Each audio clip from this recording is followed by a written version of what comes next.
Alors voilà, je voulais vous présenter mon devoir 4. J'ai fait quelque chose de spécial. Je vous montre d'abord comment il fonctionne. Donc, c'est le devoir dans lequel il fallait faire, les stratégies, l'observer puis les states, les états. Alors voilà. Alors, l'écran est divisé en 2. Alors à gauche, vous avez ce qui se passe au clavier. À droite, vous avez ce qui se passe sur le serveur. Oui, j'ai fait un vrai serveur. Mais le programme a l'option de fonctionner localement ou avec un serveur. Si vous le faites fonctionner avec le serveur, vous avez l'avantage de pouvoir partir plusieurs fenêtres sur plusieurs ordinateurs et ils vont recevoir les mêmes messages du serveur que tout le monde peut recevoir. Donc, quel est votre nom? J'ai installé aussi l'autocomplete et puis la complétion par la touche Tab. Alors, si je tape P, j'ai déjà comme mon nom. Vous voyez, je peux continuer à taper, mais si je tape sur Tab, ben, il va écrire au complet. Alors, il dit, nous avons un total de 65,53. Comment voulez-vous payer Visa, Mastercard, PayPal? Là, je vais prendre, si je prends PayPal, automatiquement, ce qu'il fait, c'est qu'il va créer une adresse email à partir de mon nom. Fait que là, il dit, votre courriel est patricecharbonneau à isafunnyperson@somewhere.com. Puis là, il va envoyer la transaction localement. Elle va changer d'état pour pending. Puis après ça, elle va changer d'état après une autre vérification pour compléter. Fait que là, la transaction est complétée. Le checkout, j'ai payé 65,53 en utilisant PayPal avec l'email. Voilà, voilà. Maintenant, on va tester les problèmes qui pourraient arriver. Mettons que je ne fournis pas un nom complet. Au lieu de Patrice Charbonneau, je vais marquer juste Patrick. Bon, là, je vais dire Visa Mastercard, Visa. Je vais marquer un numéro. Puis là, il va dire, voilà, il dit la transaction a été rejetée. On est désolé, Patrick, on veut pas de We don't want your business here. Ça, c'est parce qu'il a détecté que mon nom, c'est pas le même que sur ma carte de crédit. Parce que sur ma carte de crédit, c'est marqué Patrice Charbonneau. Bon, il n'a pas vraiment détecté ça là, parce qu'il n'y a pas ma carte de crédit, mais il veut un nom complet. C'est ce que j'ai installé dans le programme. Ça prend un nom puis un prénom. Maintenant, il y a d'autres choses qui peuvent arriver. Donc, Patrice, une visa. Et puis, si je tape 4 pour Visa, ben, il m'offre par défaut le numéro, on appelle ça un numéro de test. Visa crée un numéro de test qui va toujours passer les tests de Visa. Alors ça, c'est le numéro de test de Visa, mais si je change le dernier chiffre, mettons que je mets un 2, et voilà, regardez ce que ça va faire. La transaction est rejetée. Votre carte, ben là, numéro 2, a été rejetée. Revenez plus tard. Alors, ça, j'ai vraiment installé dans le logiciel les vraies fonctions de détection de carte de crédit de Visa et de Mastercard. Alors, si on va avec une Mastercard, c'est un petit peu différent. Donc, Mastercard. Puis là, ben, Mastercard, eux autres, ils commencent par 5 leur chiffre. Puis ils finissent par, ben, dans ce cas-ci, le numéro de test que Mastercard fournit, c'est celui-là. Alors, celui-là fonctionne. Mais si je fais un 3 au bout, là, je ne sais pas si ça va passer ou pas. Là. Non, ça a été refusé. C'est ça. Fait qu'il y a un test, on appelle ça un long, L-U-H-G-N ou quelque chose de même. Je ne sais pas ce que ça veut dire, ça valide le numéro. Alors, si on ne marque pas un numéro de carte valide, ça va exploser. Bon, à part les numéros de test qui sont prévus dans le long, la formule mathématique pour calculer si c'est un vrai numéro. Fait que ça, c'est ça que le programme fait. Maintenant, regardez ici ce que j'ai fait, c'est que c'est un peu intéressant. Vous avez une partie en haut, hein? Vous avez une partie à droite. Euh, bon, mon fils, il adore les abeilles. Les abeilles, c'est des travailleurs. Alors, dans le fond, ça, c'est un service. On appelle ça en anglais un worker service, un service de travailleurs. Là, j'ai marqué que les abeilles sont connectées au serveur. Bon, dans tous mes programmes, j'ai tout le temps des Easter eggs. D'habitude, ils sont cachés dans le code. J'en ai au moins 4 ou 5 par devoir que j'ai mis. Mais c'est ça, dans ce cas-ci, c'est un peu visible. Puis l'autre partie que j'ai faite, c'est ici en haut à gauche. Fait que si on va la touche Escape permet toujours de quitter une fonction en tout temps. Donc, si je suis ici, puis au lieu de taper mon nom, ben, je vais taper sur Escape à un moment donné. Regardez ce qui se passe ici, dans cette région-là. Vous voyez, il est marqué Cancel Request requested, B-thread ended, donc ce thread-là, il s'est terminé, puis il dit goodbye. Puis ça, c'est vraiment des événements là, qui se produisent dans le logiciel, c'est vraiment en ligne. Il va vraiment demander, parce que le worker service, les abeilles, ils travaillent dans un thread à part. J'ai vraiment eu du fun dans ce devoir-là. J'ai vraiment appris beaucoup, mais c'était vraiment compliqué de comprendre certaines notions. Tu sais, on pense des fois que une application console, c'est bon, c'est boboche. Non, c'est loin d'être boboche. Il faut juste pouvoir exploiter pleinement ce que l'application console peut nous donner. Alors, bon, ça, c'est le cas. Donc ici, les 5 lignes qui ici sont comme réservées au système. C'est un endroit qui peut scroller, là, qui peut permettre de faire afficher des messages. Ici, la même chose. Je suis capable d'effacer toute cette section-là ici pour pouvoir afficher du texte de nouveau. Puis ici, ben, c'est la section que j'ai moins travaillé. Là, ça pourrait dépasser. Bon, je me suis arrangé que ça ne dépasse pas, mais c'est pas parce qu'il n'y a pas de scroller ici. Là. Dans cette section-là, il n'y a pas de scroller dans mon logiciel. Donc, ça peut dépasser. J'ai juste tronqué mes chaînes de caractères pour pas que ça dépasse, mais tandis qu'ici, les chaînes sont tronquées pour ne pas dépasser l'écran. Puis pour ne pas aller par en bas, ils vont se conserver, puis ça va scroller comme ça. Bon, fait que c'est ça. C'est un petit peu ça que j'ai fait des fois. Là, regardez bien. On va voir la deuxième partie du programme. Ici, il y a une variable statique, là, use server. On va mettre ça à vrai. Puis quand j'utilise localement, vous avez une fonction ici, OK? Send to server. Puis quand que cette variable-là est à faux, hein? Donc quand on n'utilise pas le serveur, ce que send to server va faire, il va bypasser tout ça, puis ce qu'il va faire, il va faire un transaction push, puis un my store update transaction sur cette transaction-là. Et puis, sinon, il va l'envoyer au serveur, puis c'est le serveur qui va retourner une réponse. Puis là, j'ai un autre thread ici. Ça, c'est pour envoyer au serveur. Attendez un instant. Et plus. Ah non, ici. Voilà, je l'ai vu. Voilà. Alors, j'ai un thread ici qui roule en arrière-plan, qui constamment y alimente des événements. Puis tout ce qui reçoit du serveur, les événements ça se passe ici, qu'est-ce qui se passe? Quand il reçoit un événement du serveur, mais c'est ici que ça se passe. Fait que là, on va valider l'événement, on va soit l'enlever de la liste, la rajouter à la liste, puis on va changer le statut. En fait, c'est dans Validate Be Event, qui est juste ici plus haut, où est-ce que je reçois un événement. Je peux recevoir un événement que ce n'est pas le programme qui a créé, si je m'amuse avec le serveur, par exemple. Si c'est le cas, bien, je vais faire ici, cette partie-là, fait en sorte que le programme va croire que c'est lui qui a créé l'événement. Sinon, si je niaise pas à partir du serveur à envoyer plein d'événements, bien là, l'événement va passer normalement par ici. Puis là, il va détecter le changement d'état, puis il va l'afficher à l'écran. Donc là, c'est ça qu'on va voir, c'est ça qu'on va mettre en œuvre. Alors, je vous montre comment ça marche de base avec le serveur, puis après ça, je vais vous montrer le serveur. Voilà, donc on recommence la même chose que tantôt. Ouais, ben, j'ai mis ça, excusez, j'ai mis des noms dans l'autocomplete. Voilà, donc on a un total de 112,95, Visa, Mastercard, PayPal. Si je fais PayPal, la même chose. Vous voyez ce qu'il a fait? Il a envoyé une transaction au serveur qui a dit, bon, la transaction est créée. Là, il a vérifié le nom. Il a dit, OK, le nom il est bon. Fait qu'il a mis ça pending. Il a renvoyé ça à l'ordinateur ici. Puis là, lui, il a renvoyé une information, il a dit, OK, est-ce que tu peux la compléter? Voici le numéro de carte de crédit. Puis là, le serveur, il a renvoyé, OK, ta carte à passe, c'est bon. La transaction est complétée. Puis là, on fait un check-out. Fait que ça, c'est par PayPal. Ouais, ça, c'est par PayPal, fait que j'ai pas de carte de crédit, là, mais bon, il a validé que l'adresse email était bonne, puis il a continué. Maintenant, regardez, on va la recommencer. On va y aller avec une carte de crédit. Donc, Patrice, on va y aller avec Visa, une carte valide. Voilà. Puis là, il va faire la même chose. Là, il va commencer par envoyer une transaction créée, created. Il y a 4 états, là. Il y a 0, created.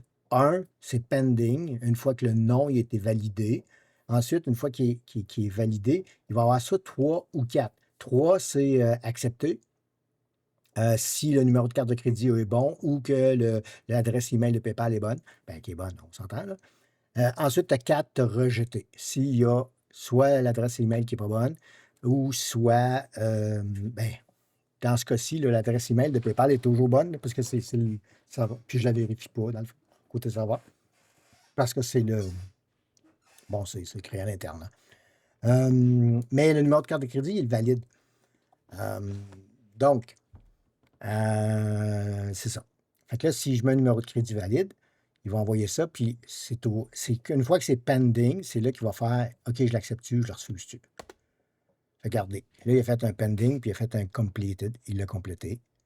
Puis ça a l'air de rien, là. Mais c'est vraiment le serveur. Il envoie la transaction au serveur. Maintenant, je vais vous montrer comment j'ai fait ça. C'est un peu. Voilà, ici. Boings. Boing.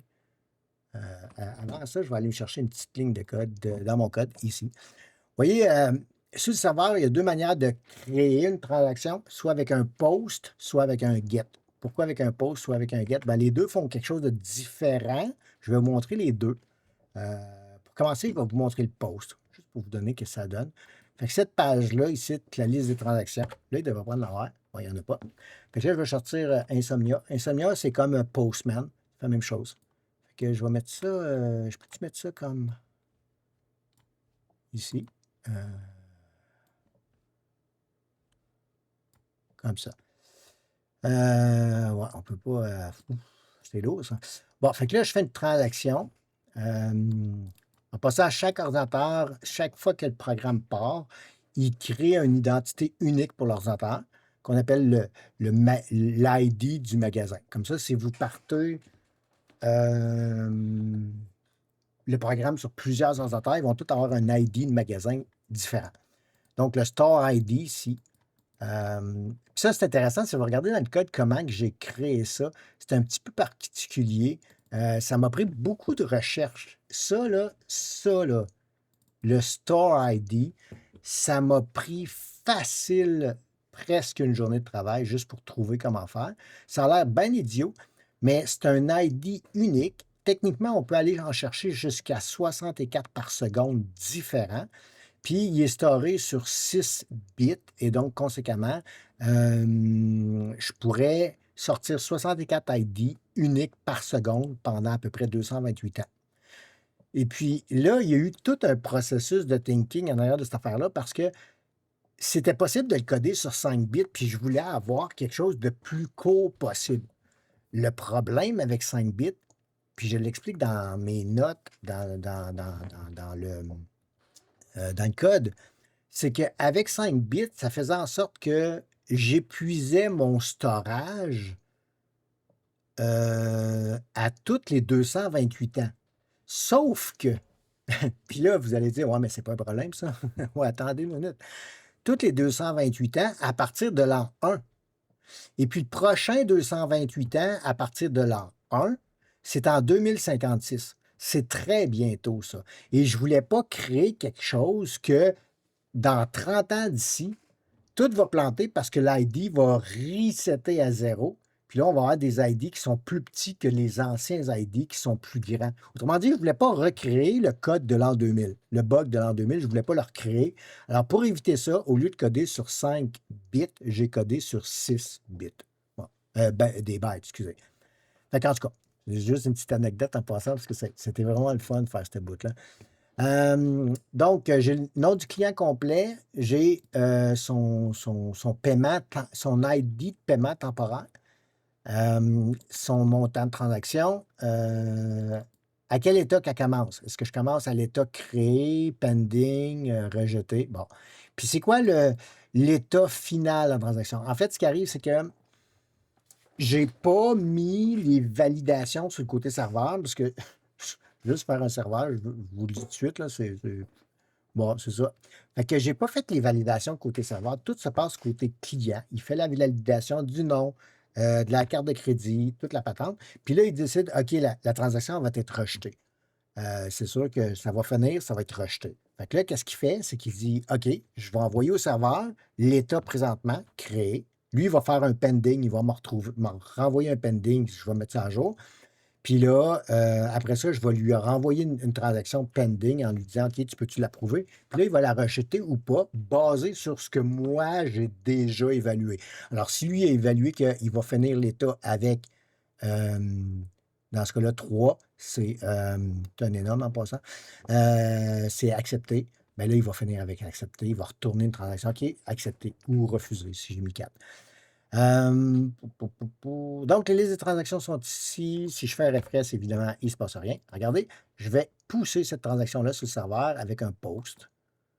Là, j'ai reçu un OK. Si je fais un refresh ici, vous voyez, là, j'ai ma transaction ici. On va la mettre en plus grand, comment on voit ça. Voilà, j'ai ma transaction qui est sur le serveur. Donc, le Store ID, Small ID, le nom complet, le Payment ID, le montant, l'état, donc créé. Refresh quand, je vais vous expliquer ça tantôt. Update state, je vais vous expliquer ça tantôt. Là, maintenant, regardez, on va créer notre transaction. On va changer le numéro, évidemment, parce que ça va crasher. Là.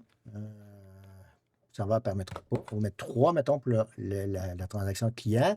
On va changer le montant pour 170, puis on va la mettre qu'elle va être refusée, elle. 4. On envoie ça au serveur, on refresh. Et voilà, on a 2 transactions.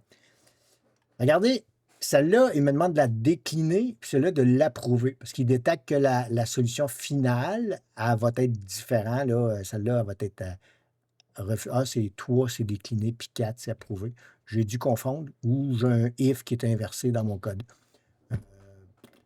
C'est pas grave, là, je pense que c'est juste l'état du bouton, parce que je suis pas mal sûr que 3, c'est accepté.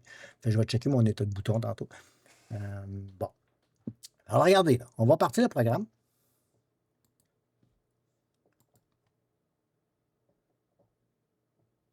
Bon, là, je suis ici. Mais là, je suis ici, mais là, je n'ai pas tapé de nom, je n'ai rien fait encore. Mon truc est connecté au serveur. Regardez ce que je vais faire. On va mettre ça ici, comme ça. OK. Puis là, je vais faire un refresh. Le refresh, qu'est-ce qu'il va faire? Il va simplement envoyer la transaction telle qu'elle, côté client. On ne l'a pas vu, là. Regardez, tu arrivé ici. Il faudrait que je mette ça en parallèle.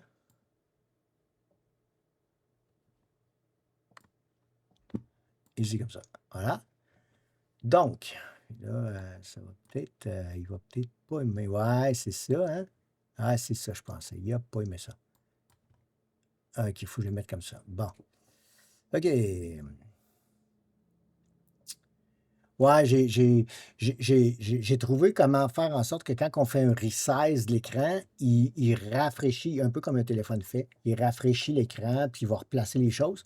Mais je ne l'ai pas implémenté parce que j'ai déjà travaillé pas mal fort là-dessus. Voilà. Donc, il a envoyé la transaction au client, 270,99. Il l'a envoyé comme étant créé. Regardez, je vais envoyer l'autre. Je peux faire ça en même temps. On va mettre ça ici. Fait que je vais envoyer la 170,99. Regardez bien. Tadadam! Elle aussi, elle a été créée, 170,99. Maintenant, j'ai 2 autres boutons. Là, on va inverser les fenêtres. On va mettre ça là. Poing, poing, poing. OK, comme ça. Voilà. Puis là, regardez, là. Ouais, c'est ça. Hein. Comme ça, voilà. Ah, ben, ça. Oh, voilà, voilà. Attendez un instant, on va mettre ça comme ça. Voilà. Alors, regardez. Là, je peux décliner la transaction. Fait que si j'envoie un decline, ce qu'il va faire, c'est qu'il va la mettre pending. Regardez bien la transaction 270 ici. Là. Fait que je la mets decline. Vous voyez, elle est devenue pending. Là, je vais faire la même chose avec l'autre. Elle est devenue pending aussi. Là, maintenant, je vais la compléter. Là, je sais qu'il y en a un des deux, c'est decline. Je pense que c'est celle-là. Regardez, j'ai mes états aussi. La transaction numéro 1 a changé d'état à créer. Au début, quand je l'ai reçu, l'autre a créé. Là, il est rendu à pending. Les deux sont à pending. Là, la 270, je pense que c'était elle qui était marquée decline, mais dans le code, il me semble que c'est accepté. Fait que je pense que j'ai un bug là, que je vais corriger. Fait que là, si je fais compléter, regardez, ah, ben c'est ça, il était correct, il était decline. Fait que là, il est rejected. Puis là, vous voyez, la transaction est complétée, fait qu'elle disparaît d'ici. Puis là, je vais faire la même chose avec l'autre. Poings. Ah. Elle a changé d'état pour 4. Il y a un bug. Fait que c'est ça, je pensais. Il y a un bug. 4. Bon, là, je regarde dans le code. OK, il y a un bug. OK. Voilà. Tout. Bon, ça, je vais regarder ça tantôt. Mais je suis pas mal sûr, j'ai 3 et 4 ici. Ici. Non, c'est pas ici, c'est dans les événements. Je suis pas dans les événements. Les événements sont ici. Voilà. Je voulais juste vous le montrer parce que ici, les événements. Je vérifie s'il est rejeté. S'il n'est pas rejeté, il est automatiquement ici.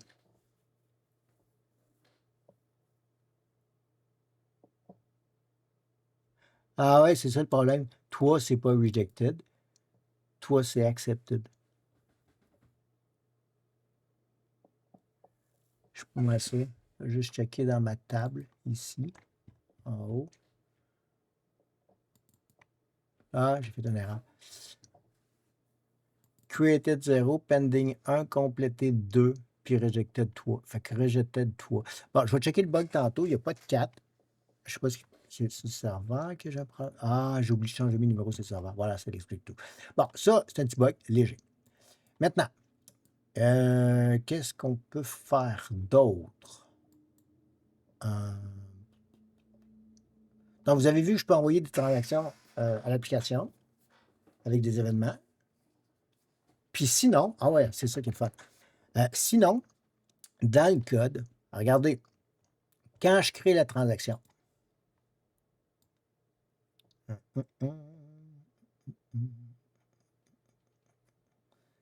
ici, quand je fais un send to serveur, OK? Regardez bien ce qu'il va faire. Il va créer l'URL en get, OK, dans laquelle il va mettre là, tous les paramètres. Regardez ici, là, small ID, c'est égal à ça. Ben là, c'est pas ça, là, parce que le small ID, il est créé, c'est un exemple. Là. Il est créé là, on the fly, là, le small ID, puis le store ID aussi, il est créé on the fly. Fait que small ID égale à ça et store ID égale à ça. Ça, c'est un URL conventionnel. Puis on met tous les paramètres comme ça, client full name. Évidemment, il faut mettre pourcentage 20 pour les espaces, puis il y a d'autres cossins comme ça, mais qui est fait avec un encodeur URL. Là. Ensuite, le type de paiement, là, dans ce cas-ci, il n'y a rien, parce que quand on crée une transaction, il n'y a rien. C'est plus tard, quand on rajoute soit une carte de crédit, soit PayPal, que là, ça va changer. Ensuite, le montant de la transaction, 72,74. C'est tout, il y a eu un bug là-dessus. Il a fallu que, parce que mon serveur était en anglais, puis localement, j'étais en français. Puis là, quand j'envoyais des données sur des décimales au serveur, ben, ça plantait. Puis ça m'a pris du temps à comprendre que quand l'ordinateur local envoyait ses décimales, il les envoyait avec une virgule. Puis le serveur, il recevait une virgule, puis il disait ah, moi, je ne lis pas les virgules. Parce que le serveur est installé en anglais. Fait que ça, c'est tous des petits trucs de même que, bon, que je me suis amusé, j'ai eu du fun. Voilà. Fait que si je pogne cette URL-là, OK? Puis là, on va aller là, ici. Bon, là, je fais un refresh, je m'assure qu'il n'y a pas de transaction. Puis là, je vais envoyer ça ici, cette URL-là. OK? Poing. Puis là, il va me dire de temps invalide 32. Bon, j'ai fait de quoi là? 32, je peux vous dire c'est quoi.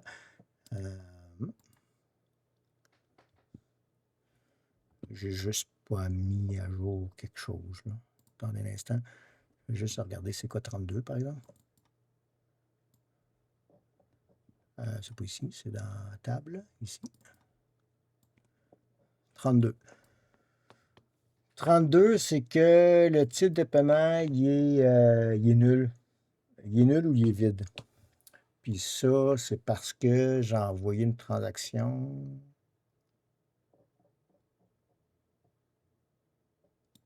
qui n'est pas à l'état créé. S'il n'est pas à l'état créé, automatiquement, il faut qu'il y ait un numéro de carte de crédit. Si je crée une transaction, ben, je n'ai peut-être pas encore le numéro de carte de crédit, puis là, c'est normal. Mais dans l'URL que j'ai donné, ça veut dire que, regardez ça, l'URL, c'est celle-là. Ici, au bout, j'ai donné une transaction state à 0. Ah, pourtant, ça, c'est parce que c'est 1 qui accepte. Ah, ça, c'est du vieux code. 1, non, c'est 0. Ça devrait être correct, ça. Intéressant. Ce que je peux faire, c'est que je peux comparer avec, je vais capturer un URL que lui envoie. Regardez, ici, je vais le stopper ici. Visa 4. Et là, je vais aller capturer l'URL qui vient d'afficher ici. Où est-ce qu'il l'a mis? Intéressant, je la vois pas. Je suis bien là. Ah, il est arrêté là. C'est là qu'il faut que j'arrête. Non, c'est là. Il l'a fait, mon système diagnostique. Il est où? Je suis bien dans Output. Il est où mon URL? Hey, c'est weird. Là, je suis dans l'une probablement où il y a quelque chose là. Système diagnostic debug. Ah, ben oui. Created. C'est ça, je suis pas. J'ai juste pas mis mon breakpoint à la bonne place.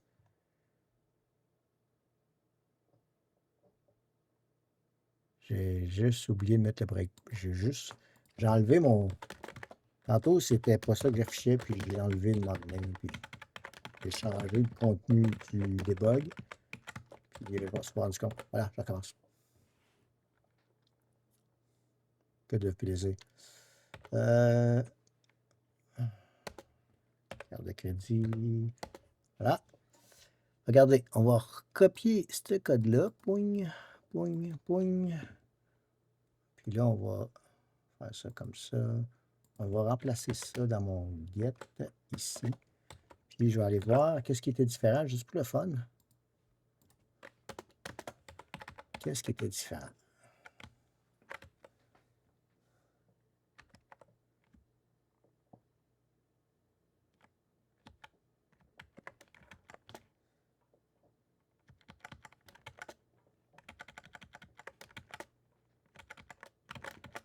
Il n'y a rien de différent. J'ai comme l'impression que j'ai scrappé de quoi. La dernière fois, j'ai fait une mise à jour sur le serveur.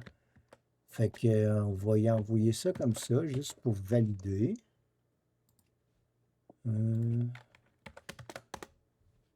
Ouais, j'ai scrappé de quoi quand j'ai scrappé de quoi sur le serveur tantôt. Bon, ben ça, je vais réparer ça. Il la refuse, la transaction. S'il la refuse, ça veut dire que mon truc ne marche plus. On va enlever mon pause ici. Ici, serveur.